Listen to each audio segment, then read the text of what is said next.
할렐루야. 감사합니다.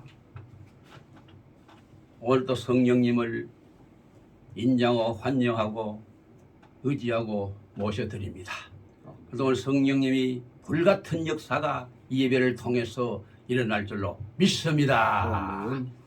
오늘 본문은 누가복음 16장 19절로 31절입니다.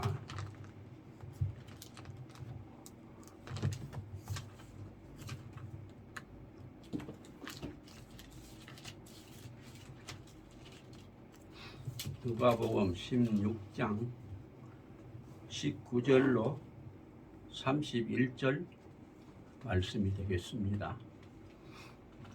조금 우리 길지만은 같이 천천히 다 같이 합독하시겠습니다. 한 부자가 있어 자색 옷과 고운 베옷을 입고 날마다 호화를 연락하는데 그런데 나사로라 이름하는 한 거지가 건대 두성이로 그의 대문 앞에 버려진 채 그 부자의 상에서 떨어지는 것으로 배불리려 하매 심지어 개들이 와서 그 건대를 핥더라. 이에 그 거지가 죽어 천사들에게 받들려 아브라함의 품에 들어가고 부자도 죽어 장사되매 그가 음부에서 고통 중에 눈을 들어 멀리 아브라함과 그의 품에 있는 나사로를 보고 불러 이르되 아버지 아브라함이여 나를 긍휼히 여기사 나사로를 보내어 그 손가락 끝에 물을 찍어 내 혀를 서늘하게 하소서. 내가 이 불꽃 가운데서 괴로워하나이다. 아브라함이 이르되 예 너는 살았을 때에 좋은 것을 받았고 나사로는 고난을 받았으니 이것을 기억하라. 이제 그는 여기서 위로를 받고 너는 괴로움을 받느니라. 그뿐 아니라 너희와 우리 사이에 큰 구렁텅이가 놓여 있어 여기서 너희에게 건너가고자 하되 갈 수 없고 거기서 우리에게 건너올 수도 없게 하였느니라. 이르되 그러면 아버지여 구하노니 나사로를 내 아버지 집에 보내소서. 내 형제 다섯이 있으니 그들에게 증언하게 하여 그들로 이 고통받는 곳에 오지 않게 하소서. 아브라함이 이르되 그들에게 모세와 선지자들이 있으니 그들에게 들을지니라. 이르되 그렇지 아니하니이다. 아버지 아브라함이여 만일 죽은 자에게서 그들에게 가는 자가 있으면 회개하리이다. 이르되 모세와 선지자들에게 듣지 아니하면 비록 죽은 자 가운데서 살아나는 자가 있을지라도 권함을 받지 아니하리라 하였다 하시니라. 아멘. 감사합니다. 너무나 힘들고 어려운데 한 주간도 은혜 가운데 잘 보내셨습니까? 예. 예, 감사합니다. 저도 항상 여러분의 기대어지는 덕분에 한 주간 동안 잘 지냈습니다. 너무나 하나님 앞에 감사함을 드립니다. 그래서 오늘은 본문을 중심으로 해서 부자와 나사로의 지옥과 천국이라는 제목으로 말씀을 드릴 때에 하나님의 은혜가 충만한 시간 되시길 주님의 이름으로 축원을 드립니다. 아멘. 여기 보면 본문은 이름 없는 어떤 부자와 아주 가난한 거지 나사로에 관한 그런 이야기가 기록되어 있습니다. 잘 먹고 잘 입고 떵떵거리며 호화롭게 살았던 그런 부자였지만 그 이름이 안타깝게도 성경에 기록되어 있지 않습니다. 바로 그 이유는 잘 먹고 잘 사는 부자라고 해서 분명히 성경에 기록되는 유명 인사가 될 수 없기 때문입니다. 누가복음 10장 20절에 보면 너희 이름이 하늘에 기록된 것으로 기뻐하라고 기록되어 있습니다. 부자 이름은 기록되어 있지 않지만 가난한 거지는 그 이름이 똑똑히 밝혀져 있습니다. 그것은 그가 비록 가난한 거지였지만 하나님을 섬기는 믿음 때문에 생명책에 그 이름이 기록되어 있었던 줄로 믿습니다. 정말 우리는 흔히 부자와 나사로의 그 이야기를 한 비유다 그렇게 말합니다. 그러나 초대교회 부자였던 터툴리안과 대부분의 그 교부들은 단순한 그런 비유가 아니라 실제 인물들의 이야기였다고 강하게 주장했습니다.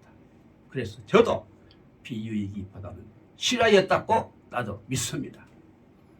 그 이유는 그 이야기가 실제 상황과 너무나도 동일하게 상세하게 잘 기록되었기 때문입니다. 그래서 우리는 본문을 통해서 부자와 나사로의 그 몇 가지 교훈을 살펴봄으로써 이 시간 함께 은혜를 나누기를 원합니다. 첫째는 뭐냐? 이 지상의 행복과 불행은 천국의 행복과 불행과는 비교할 수 없다는 그런 교훈입니다. 부자의 지상 생활을 우리가 살펴보면은 본문 19절에서 자색옷과 아주 고운 베옷을 입고 날마다 호화를 연락했다고 기록되어 있습니다. 자색옷은 겉옷이고 고운 베옷은 속옷입니다. 자색옷은 당시 희귀한 조개의 피로 염색하거나 아라비아산 염색료로 염색한 것이고, 베옷은 애굽산 세마포로서 아주 귀족들이 입는 그런 이복이었습니다. 아주 값이 비싸고 아주 고급 이상이어서 서민들은 구경조차 하기가 힘든 겁니다. 그뿐만이 아닙니다. 그는 날마다 호화를 연락했다고 했습니다. 요즘 쉽게 말하면 날마다 중에 빠져 호화로운 세월을 계속 보냈다는 것입니다. 술이 있는 곳엔 반드시 방종이 따르기 마련입니다. 그 부자는 잘 산다는 그 이유 때문에 자신의 삶을 절제하지 못한 채 술 마시고 죄짓고 즐기며 나날을 육체의 쾌락을 위해서 보냈습니다. 마약 가운데 필로피인이라는 게 있습니다. 의학명으로는 베타민이라고 합니다. 필로폰 중독에 빠지면 급속히 체중이 줄고 눈썹과 입술 주위에 땀이 많이 난다고 합니다.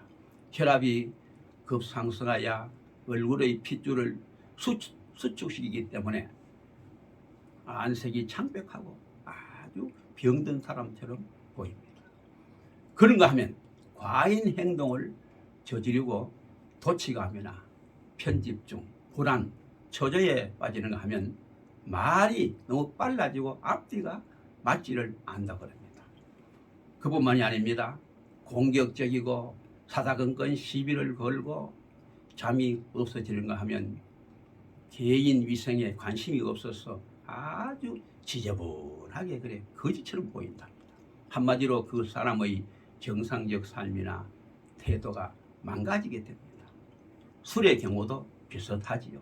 술은 사람의 말초신경을 지극히 아주 자극하기 때문에 언제 어디서 돌발 행동을 저질지 예측할 수가 없는 것입니다. 그래서 부자는 주홍을 즐기며 술독에 빠져 삶을 허비하느라 인생의 본질인 영혼에 관해서 아주 관심을 가질 수도 없었고 영혼 구원에 관해 생각해 보지도 못했습니다. 그냥 잘 먹고 잘 입고 잘 쓰고 잘 논다는 것이 인생의 가치는 아닙니다. 우리는 돈 주고 음식을 먹습니다만 밀림 속의 짐승들은 돈 내지 않고 마음대로 고기를 먹고 채소를 먹고 과일을 마음껏 먹고 삽니다. 그리고 사람들은 수백만 원짜리 돈 주고 밍크 코드를 사입지만은 짐승들은 밍크는 이 배에서 나올 때부터 통째로 밍크 코드를 입고 나옵니다. 그래서 한평생 밍크를 입고 사방을 두루 다닙니다. 그래서 우리는 돈 주고 차 타고 돈 주고 비행기 타고 등산하고 낚시 갑니다마는 짐승들이나 새들은 돈 내지 않고 그냥 하늘을 훨훨 날고 산성을 그냥 헤집고 다닙니다. 사람이 짐승보다 나을 게 뭐가 있습니까? 우리는 보통 눈으로 보면 부자는 그냥 부럽고 행복한 사람이었습니다. 그러나 나사로는 아주 가난하고 비참한 사람이었습니다. 본문 20절로 21절 보면 헌대를 앓으며 그 부자의 대문에 누워가지고 완전히 부자의 상에서 떨어지는 그 부스러기로 배불리려 하며 심지어 개들이 와서 그 헌대를 핥더라. 이렇게 비참하게 기록이 되어 있습니다. 그래서 봐라, 이 구절은 나사로가 얼마나 가난했고 병들었고 돌보는 이가 없었음을 밝히 보여주고 있는 것입니다. 중요한 것은 뭐냐? 결과입니다. 22절로 23절 보면 그 거지가 죽어 천사들에게 받들려 아브라함의 품에 들어가고 부자도 죽어 장사되매 저가 음부에서 고통 중에 있더라 그랬습니다. 그래서 나사로는 천사가 받들어 낙원에 들어가고 부자는 음부로 들어가서 본문 24절에 나사로를 보내어 그 손가락 끝에 물을 찍어 내 혀를 서늘하게 한번 해주소서. 내가 이 불꽃 가운데서 고민하나이다 라고 호소하면서 극심한 고통과 괴로움을 받게 되었다는 것입니다. 그래서 본문의 경우는 지상의 행복이 사후의 영원한 행복은 아니며 지상의 불행이 사후의 영원한 불행도 아니라는 것입니다. 더 쉽게 말씀드리자면 부자처럼 잘 먹고 잘 사는 사람이라 해서 천국 가는 것이 아니고 나사로처럼 천덕꾸러기로 산다고 해서 지옥 가는 것이 아니라는 것이 교훈입니다. 누구라도 예수 믿고 구원받으면 천국에 들어갑니다. 누구라도 예수 믿지 않으면 구원받지 못하고 지옥에 들어갑니다. 그래서 이 진리는 2000년 동안 기독교 전 세계로 끊임없이 전파된 복음의 핵심 진리이며 복음의 기본 바탕인 것입니다. 마태복음 25장 41절에 보면 지옥을 마귀와 그 사자들을 위하여 예비한 영영한 불이라 그래 기록되어 있습니다. 요한계시록 21장 8절에 보면 지옥을 불과 유황불이 펄펄 타는 못이라 그랬습니다. 누가 그곳에 들어갑니까?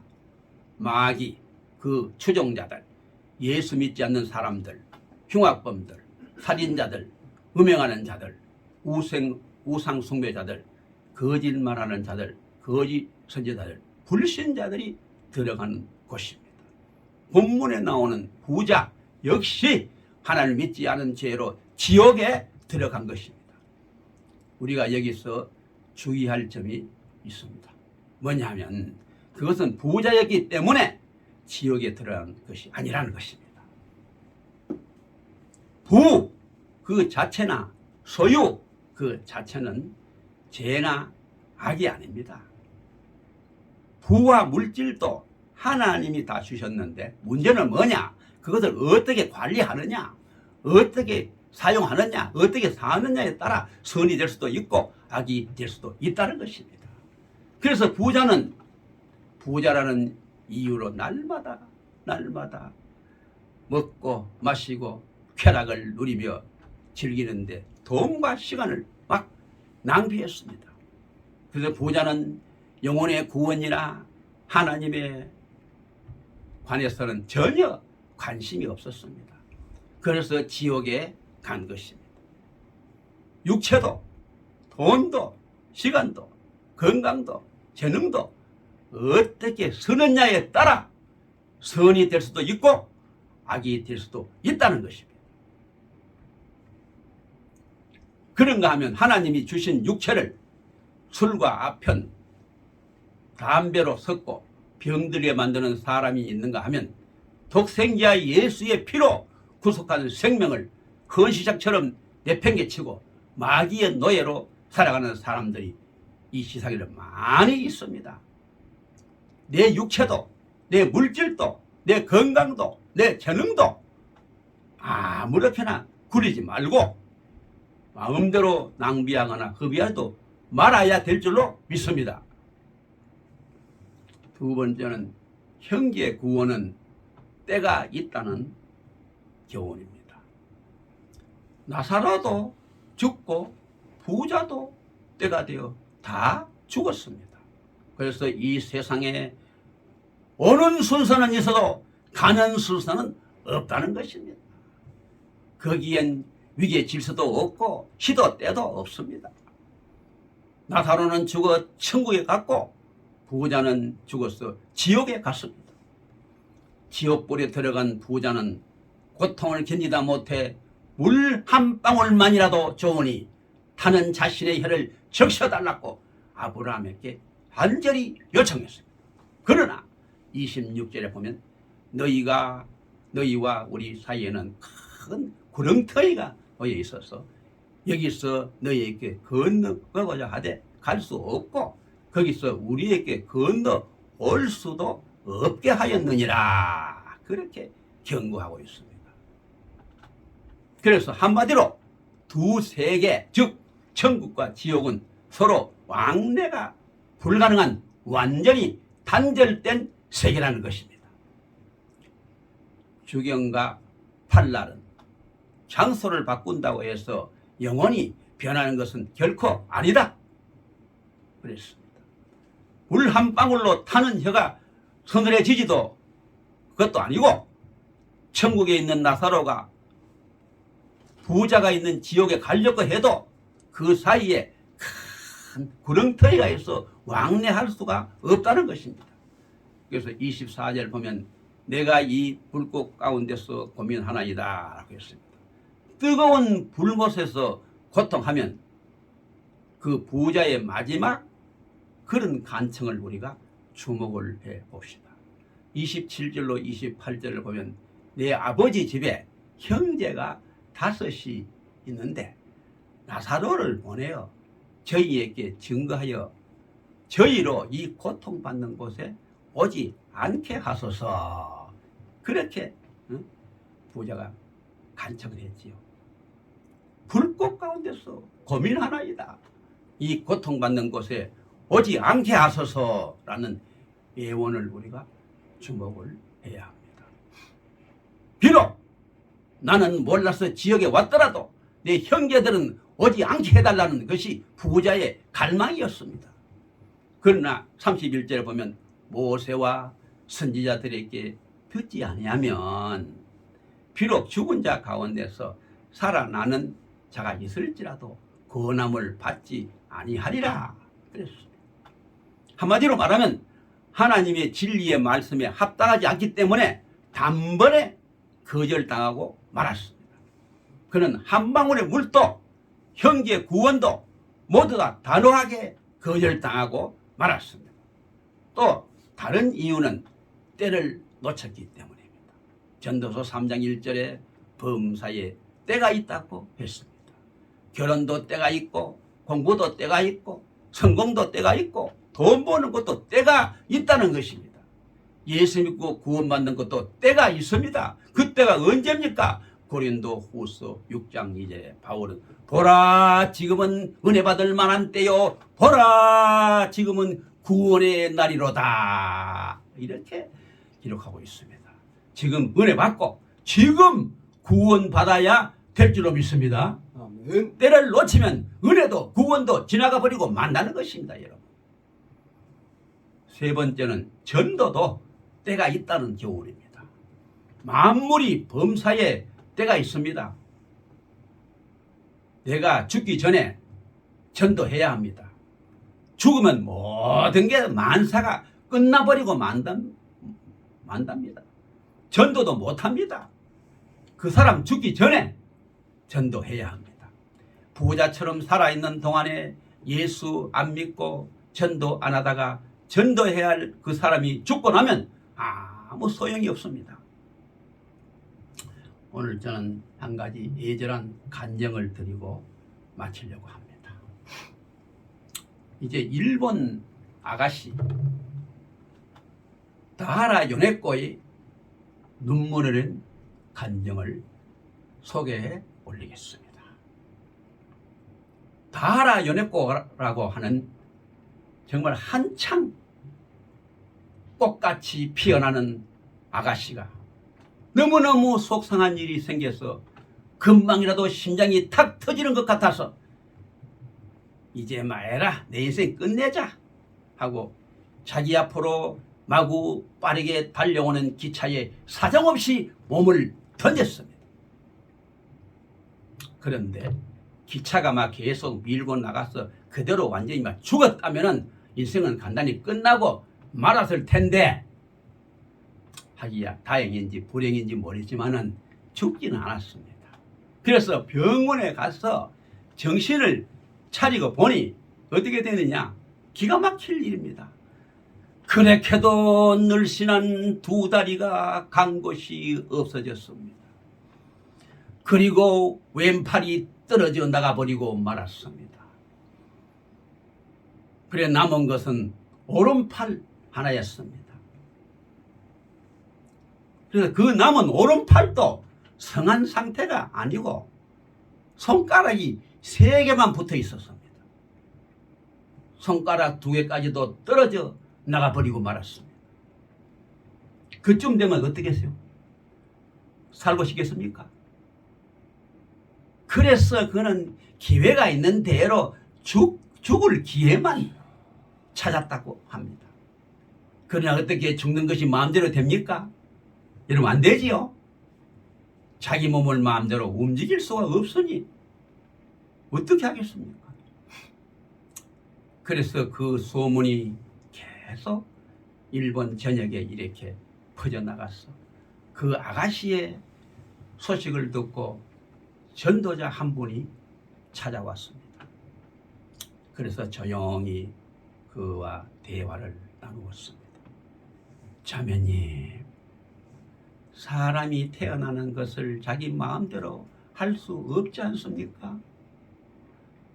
일본에 태어나고 싶어서 일본에서 태어났습니까? 아니지요. 아무개의 딸이 되고 싶어서 딸이 되었습니까? 그것도 아니지요. 하나님이 보내신 대로 태어나는 것입니다. 그러므로 태어나는 것을 마음대로 하지 못합니다. 그리고 하나님께서 불러가는 사람만 죽는 것입니다. 하나님께서 부르지 아니하셨는데 당신이 달리는 기차에 뛰어든다고 죽을 수 있습니까? 안 죽습니다. 하나님께서 불러가지 않으면 어떤 일이 있어도 죽지 않습니다. 하나님이 당신을 불러가지 않고 살려두신 데는 하나님의 깊은 뜻이 있을 것입니다. 당신을 향한 하나님의 원대한 목적과 계획이 있을 것입니다. 왜 죽으려고 하십니까? 지금 바로 그 하나님을 만나 보십시오 라고 그 자리에 눈물을 흐느끼며 한없이 울면서 간절히 애원을 했습니다. 그러나 처음에는 전혀 믿을 생각을 하지 않았습니다. 그러나 전도자가 하나님의 사랑으로 지극한 정성을 다하였기에 다하라 요네코는 그럼 한번 믿어보자 하고 믿기를 시작하고 복음을 듣기 시작했습니다. 그리고는 서서히 이제 마음문을 열고 예수님을 마음에 영접을 했습니다. 성경을 읽고 배우면서 하나님의 사랑을 체험하며 공부하다 보니 자기 잘못을 이제 회개하기 시작했습니다. 내가 너무 인생을 잘못 살았구나. 처음에는 사지가 멀쩡하고 건강하고 예쁜 모습을 주셨는데 지금 이 모습이 무엇인가? 이렇게 된 책임을 하나님께만 돌릴 수 있겠는가 하며 얼마나 많은 눈물을 흘리면서 통곡하면서 회개했습니다. 마치 성경에 나오는 다윗 왕이 사무엘하 11장 3절에 우리아의 아내 바세바를 취하여 동침하고 간음죄를 짓고 나서 그것이 겁이 나서 사무엘하 11장 15절에 우리아를 맹렬한 싸움터에 보내서 죽게 하며 살인죄까지 짓고 나서 그제서야 시편 6장 6절에서 내가 탄식함으로 피곤하여 날마다 침상을 띄우며 요를 적시나이다 라고 한없이 눈물을 흘리며 회개한 것처럼 다라 연했고도 한없는 눈물을 흘리며 회개를 했던 것입니다. 그리고는 차차 믿음 생활을 재미있게 시작을 하면서 만나는 사람에게 자기가 당한 간증을 하면서 은혜를 나누었습니다. 바로 그때 한 남자가 나타났습니다. 그래서 다라 요네코에게 자꾸 결혼을 하자고 청혼을 했습니다. 그래서 그는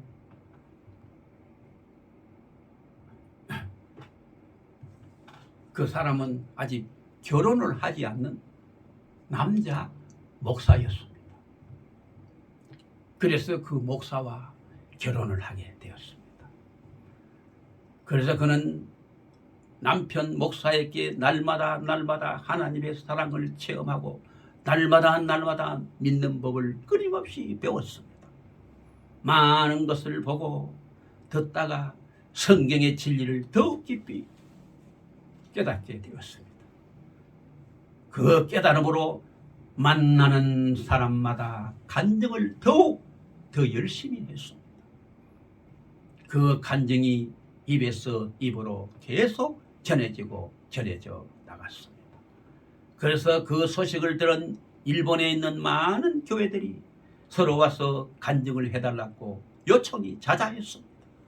그래서 그 간증을 들은 사람들은 한결같이 많은 은혜를 눈물로 받았습니다. 그래서 그 간증을 들은 어느 미국 선교사가 미국으로 마침 초청을 했습니다. 그래서 미국에 있는 많은 교회들마다 그 다하라 요네코를 요청을 했어. 그때마다 간증을 듣고 눈물을 흘렸습니다. 다하라 요네코의 간증을 통해서 얼마나 세상을 놀라게 했는지 모릅니다. 오로지 자살만 생각했던 이 아가씨, 이제는 세계적으로 유명한 국제적인 인물이 되었습니다. 그래서 이 여자에 대한 간증의 일대기가 드디어 영화로 제작이 되어 나왔습니다. 일본의 사방팔방 곳곳으로 그 영화가 상영될 때마다 그 영화를 관람한 일본 사람들이 눈물 흘린 간증을 보고 얼마나 울고 또 울었는지 일본이 눈물바다가 되었다 합니다. 이 다하라 요네코의 간증을 통해서 수많은 사람들이 예수를 믿고 주님께로 돌아왔다고 합니다. 창세전부터 이런 엄청난 하나님의 계획이 그 아가씨에게 있었던 줄로 믿습니다. 그런데 그 목사와의 결혼이 없었다면 과연 어떻게 되었을까 상상을 해보시기 바랍니다. 정말로 아찔해지지 않습니까? 그 아가씨가 복된 중에 더 복된 것은 믿음직한 남자 목사와 결혼을 하여 한 가정을 이루었다는 사실입니다. 결국 이런 가정은 전적으로 하나님께서 이루어주신 하나님의 놀라우신 은혜인 줄로 확실하게 믿습니다. 아멘. 우리가 때를 얻든지 못 얻든지 최선을 다하여 복음의 씨를 뿌려 놓기만 하면 언젠가 시가 가고 때가 되어 삭이 나고 줄기가 나고 꽃이 피고 전도의 열매가 주렁주렁 맺히게 될 줄로 믿습니다. 아멘. 천주교는 죽은 자를 위해서 헌금을 하고 기도를 하면 음부에 있던 영혼이 낙원으로 올라간다고들 주장을 하지요. 즉 지옥에 있는 영혼이 천국으로 올라간다고 말합니다만은 정말 그것은 전혀 근거 없는 소리입니다. 구약 성경 39권, 신약 성경 27권, 총 69권 그 어느 곳에 보아도 그런 말은 전혀 찾아볼 수가 없습니다.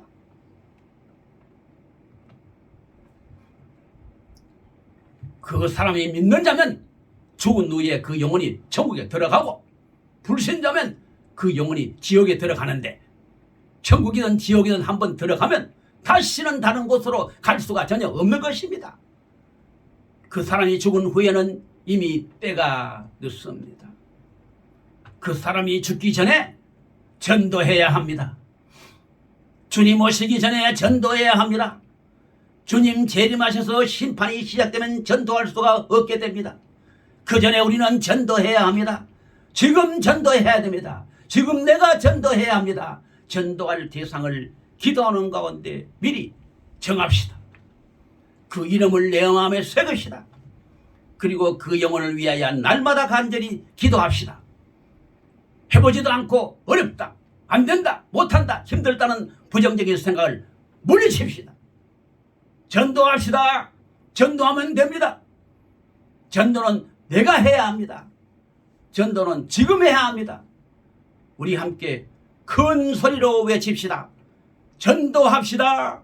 전도합시다. 하면 됩니다. 하면 됩니다. 내가 합시다. 내가 합시다. 지금 합시다. 지금 합시다. 아멘. 아멘. 이제 마지막으로 오늘 우리 모두 이 은혜로 충만하여 열심히 기도하고 전도하여 많은 참된 생명의 멸류를 맺게 되시길 예수님으로 간절히 축원을 드립니다. 아멘. 기도하고 마치겠습니다. 어제나 오늘이나 영원토록 동일하게 살아계셔서 우리들의 생사화복을 주관하시는 아버지의 은혜와 사랑을 진심으로 감사드리고 찬양을 드립니다. 인생이 어디서 와서 왜 살며 어디로 가는지 전혀 모르고 방황하며 허무하게 살아가는 인생들이 이 세상에는 생각보다도 많이 있습니다. 이들의 영혼을 불쌍히 보시고 예수님의 십자가 보혈의 능력으로 주여 구원하여 주시옵소서. 그리고 험난한 이 세상에서 하나님의 은혜와 사랑 가운데 행복하게 살다가 장차 저 천국에서 영생 복락을 누릴 수 있도록 주여 성령으로 역사하여 주시옵소서. 이미 믿는 사람들은 더욱더 아버지여 충성하고 봉사하고 헌신하여 정말 이 세상에서 정말 그 사명 잘 감당하며 끝까지 살다가 주님이 부르실 날에 장차 저 천국에서 아버지여 상급받고 칭찬받아 영원히 영생 복락을 누릴 수 있도록 주여 성령의 불로 뜨겁게 역사하여 주시옵소서. 이 모든 말씀을 우리 구주 예수 그리스도의 이름으로 간절히 기도드리옵나이다. 아멘.